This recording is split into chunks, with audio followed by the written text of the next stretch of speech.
Good afternoon. It's great to be with you. In the next 5 minutes, I'm going to take you through some mountain tourism stuff. It's a great passion of mine. What I want to do is share with you some insights into how it is possible to work with a group of, with a global community of stakeholders to change human behavior and deliver improvements impacting your welfare within a global industry. So the mountain tourism industry is very much a global industry and is global in scale. Its reach extends literally from the mule's mouth, from the mule's mind, to the hearts and minds of trekkers who travel abroad to trek in these beautiful high places. It extends from the offices of travel agencies in the developed world to the remote mountainous passes of the Atlas, the Andes, and the Himalayas. And to better understand and contextualize this issue, I'm going to transport you first to a high mountain pass in Morocco, and then to the mouth of a poor mule working within this industry. So the Tizi Wanoums is a very popular trekking pass in Morocco.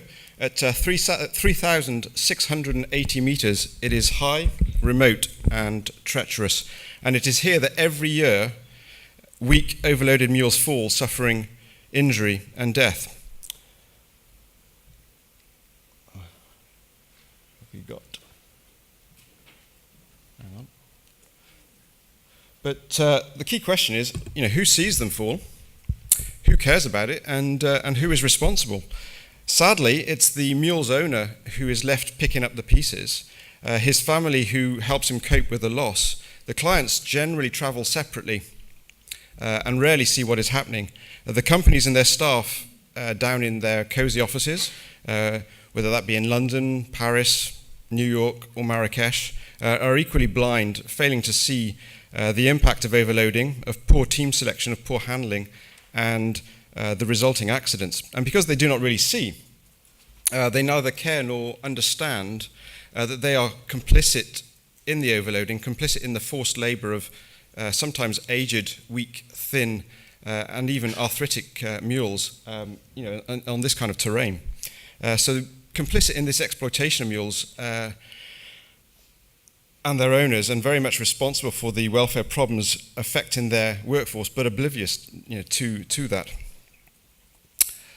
These companies have historically also failed to take responsibility for the injuries caused by the traditional bit.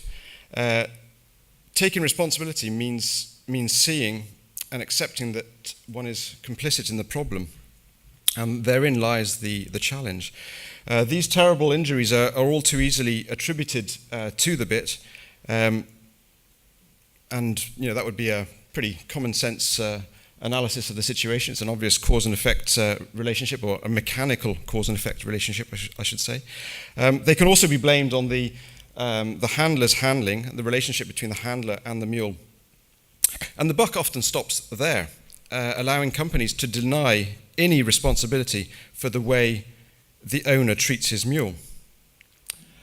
But if we move from the mouth to the mule, to the relationship between the mule and the mule handler, to the mule handler's conditions of employment within the industry, and their status and their relationships with wider society, we can actually see that the causal relationships are actually a lot more complex.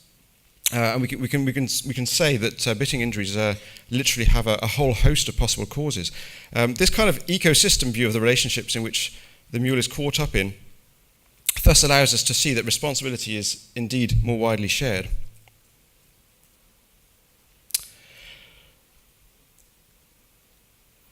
You've got an old version of the presentation there. Okay, right. So where does this leave us, and what does it mean for the industry? Well, the industry needs to become more conscious of itself as an ecosystem, as a community. This allows all actors to see themselves as part of the problem, and to take responsibility for seeking new ways of working that allow practices to be transformed. And for this to happen, awareness has to be raised across the gaps that exist between the stakeholder groups within this community.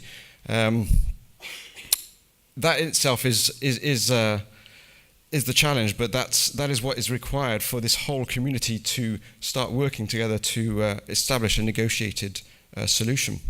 So in conclusion, all members of this global industry need to recognize their role within this services supply chain, a supply chain that is literally carried by the mule.